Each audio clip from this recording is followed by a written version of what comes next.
ದಾವಣಗೆರೆಯಲ್ಲಿ ಖಾಕಿ ಮೇಲೆ ಕೈ ಮುಖಂಡನ ಪುತ್ರರು ಹಲ್ಲೆ ಪ್ರಕರಣಕ್ಕೆ ಸಂಬಂಧಪಟ್ಟಂತೆ ಘಟನೆಗೆ ಸಂಬಂಧ ಒಟ್ಟು 5 ಪ್ರಕರಣ ದಾಖಲು ಮಾಡಿಕೊಳ್ಳಲಾಗಿದೆ. ಕೇಸ್ ಸಂಬಂಧ ಹಸನ್, ಫೈಜಾನ್, ಅಬ್ರಾರ್, ಹಯಾನ್ ಅರೆಸ್ಟ್ ಆಗಿರೋದು.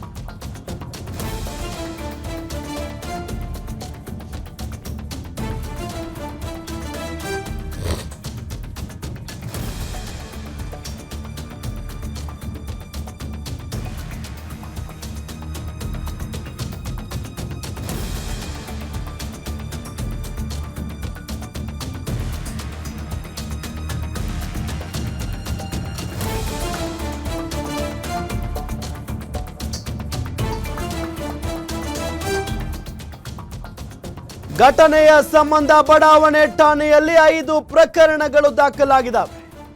ದಾವಣಗೆರೆಯಲ್ಲಿ ಪೊಲೀಸರ ಮೇಲೆ ಕೈ ಮುಖಂಡನ ಪುತ್ರರು ಹಲ್ಲೆಯನ್ನ ಮಾಡಿದ್ರು. ಒಟ್ಟು 5 ಪ್ರಕರಣ ದಾಖಲಾಗಿದೆ. ಈ ಘಟನೆಗೆ ಸಂಬಂಧಪಟ್ಟಂತೆ ಹಸನ್, ಫೈಜಾನ್, ಅಬ್ರಾರ್, ಹಯಾನ್ ಈ ಆರೋಪಿಗಳನ್ನು ಅರೆಸ್ಟ್ ಮಾಡಲಾಗಿದೆ. ಎಸ್ಕೇಪ್ ಆಗಿರುವಂತಹ ಪ್ರಮುಖ ಆರೋಪಿ ರೌಡಿ ಶೀಟರ್ ಹುಸೇನ್. ಕ್ರಿಕೆಟ್ ವಿಚಾರಕ್ಕೆ ಯುವಕರ ನಡುವೆ ಗಲಾಟೆಯಾಗಿತ್ತು. ಗಲಾಟೆಯಲ್ಲಿ ಕೈ ಮುಖಂಡ ಅಯೂಬ್ ಪುತ್ರರು ಹಿಗ್ಗಾಮುಗ್ಗಾ ಹಲ್ಲೆಯನ್ನ ಮಾಡಿದ್ರು. ಪೊಲೀಸರ ಎದುರೇ ಮಾರಾಮಾರಿ ನಡೆಸಿದ್ದಂತ 2 ಗುಂಪುಗಳು. ಬಿಡಿಸಲು ಹೋದ ಪೊಲೀಸ್ ಅಧಿಕಾರಿಗಳ ಮೇಲೂ ನಡೆದಿತ್ತು ಹಲ್ಲೆ. ಘಟನೆ ಸಂಬಂಧ ಬಡಾವಣೆ ಠಾಣೆಯಲ್ಲಿ 5 ಪ್ರಕರಣಗಳು ದಾಖಲಾಗಿದ್ದಾವೆ. ಈಗ ಹುಸೇನು, ಫೈಜಾನ್, ಅಬ್ರಾರ್ ಮತ್ತು ಅಯಾನ್ ಅಂತ ಹೇಳಿ ಅದಕ್ಕೆ ಘಟನೆಗೆ ಸಂಬಂಧಪಟ್ಟಂತೆ ಈಗಾಗಲೇ ನಾನು ಅವತ್ತಷ್ಟೇ ಮಾಹಿತಿ ಕೊಟ್ಟಿದ್ವಿ. ನಿನ್ನೆ ಕೂಡ ಪ್ರೆಸ್ ನೋಟ್ ಕೊಟ್ಟಿದ್ದೀವಿ. 4 ಆಗಿದೆ ಅಂತ ಹೇಳಿ ನಿನ್ನೆ ಒಂದು 5ನೇ ಪ್ರಕರಣವನ್ನು ದಾಖಲು ಮಾಡಿದ್ದೇವೆ. ಅದು ಇನ್ನೊಂದು ಗ್ರೂಪ್ ಅವರು ಕೊಟ್ಟಿದ್ದಾರೆ, ಸಾದತ್ ಅಹಮದ್ ಅಂತ ಹೇಳಿ. ಅವರು 7 ಜನರ ವಿರುದ್ಧ ಕಂಪ್ಲೇಂಟನ್ನು ಕೊಟ್ಟಿದ್ದಾರೆ. ಅದನ್ನು ಕೂಡ ನಾವು ಈಗಾಗಲೇ ಪ್ರಕರಣವನ್ನು ದಾಖಲು ಮಾಡಿದ್ದೇವೆ.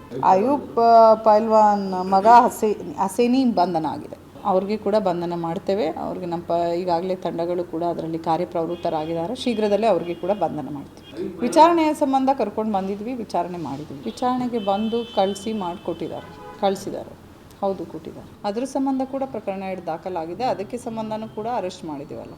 ಅಲ್ಲಿ ಆ ಕೇಸ್ನಲ್ಲಿ ನೂರಾನಿ ಮಹಲ್ ಹತ್ರ ಇದರಲ್ಲಿ ಹತ್ರ ಆಗಿರೋದು, ಮದೀನಾ ಆಟೋ ಸ್ಟ್ಯಾಂಡ್ ಹತ್ರ ಆಗಿರೋ ಪ್ರಕರಣಕ್ಕೆ 3 ಜನದ ಮೇಲೆ ಕೊಟ್ಟಿದ್ದರು. ಇಲ್ಲಿ ಸಂಬಂಧ ಒಬ್ಬರು ಕೊಟ್ಟಿದ್ದರು.